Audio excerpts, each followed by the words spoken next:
চাণ্ডাল যোগ বহুতৰ শোৱনিত গুৰু চাণ্ডাল যোগ নাথাকে, কিন্তু বহুতে কয় যে আপোনাৰ শোৱনিত গুৰু চাণ্ডাল যোগ আছে। আৰু মিছকনচেপশ্যনবিলাক ক্লিয়াৰ নহ'লে মানুহৰ লাইফত এটা চিন্তা থাকে যে মোৰ এইটো আছে, মোৰ কিবা বেয়া হ'ব নেকি, মোৰ কিবা প্ৰব্লেমছ পাম নেকি, তেনেকুৱা চিন্তা কৰি টেনশ্যন লৈ থাকে মানুহবিলাকে। তো গুৰু চাণ্ডাল যোগটো হয় কি আচলতে, ৰাহু আৰু গুৰু বৃহস্পতি একেলগতে যদি বহি থাকে তেতিয়াহ'লে গুৰু চাণ্ডাল যোগৰ ফৰ্মেশ্যন হয়। আৰু গুৰু চাণ্ডাল যোগৰ যদি ফৰ্মেশ্যন হৈছে তেতিয়াহ'লে আপোনালোকে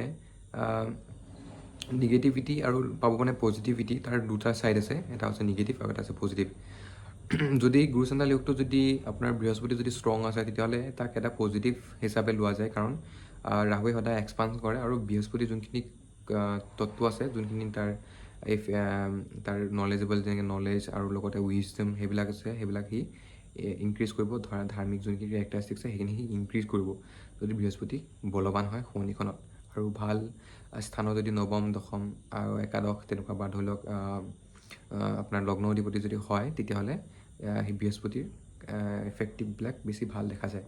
কিন্তু ৰাহু যদি বলৱান হয় শোৱনিখনত, ৰাহু যদি বেছি সবল হয় তেতিয়াহ'লে তাৰ নিগেটিভিটি পোৱা দেখা যায়, যে আপোনালোকে কিছুমান নিগেটিভিটি পাব। নিগেটিভিটি ইন দ্য চেন্স এনেকুৱা নিগেটিভিটি পাব যে আপোনাৰ ধৰ্মৰ ওপৰত একো বিশ্বাস নাথাকে, আপুনি নিজতকৈ লোকৰ ধৰ্মক বেছি সন্মান কৰিব, লোকৰ ধৰ্মৰ প্ৰতি বেছি আকৃষ্ট হ'ব, তেনেকুৱাবিলাক নিগেটিভ ইনফ্লুৱেঞ্চ দেখা গৈছে আপোনাৰ গুৰু চাণ্ডাল যোগ থাকিলে।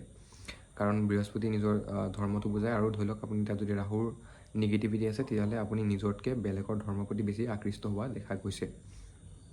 আৰু এটা হ'ল যে আপোনাৰ ছোৱালী শোৱনি যদি সেই গুৰু চাণ্ডাল যোগটো থাকে তেতিয়াহ'লে তেওঁলোকৰ হাজবেণ্ড কিছুমান ক্ষেত্ৰত হাজবেণ্ডৰ হেল্থত ইনফ্লুৱেঞ্চ পোৱা দেখা গৈছে, হাজবেণ্ডৰ হেল্থ ডেমেজ হোৱা দেখা গৈছে, আৰু লগতে আপোনাৰ মেৰিড লাইফত প্ৰব্লেমছ হোৱা দেখা গৈছে, বা আপোনাৰ মেৰিড লাইফত আপোনাৰ হাজবেণ্ডে আপোনাক ভালকৈ ট্ৰিট নকৰা বা আপোনাক ভালকৈ ৰেচপেক্ট নকৰা দেখা যায় যদি গুৰু চাণ্ডাল যোগ আছে আপোনাৰ, যদি য'ত আপোনাৰ ৰাহুটো বেছি বলৱান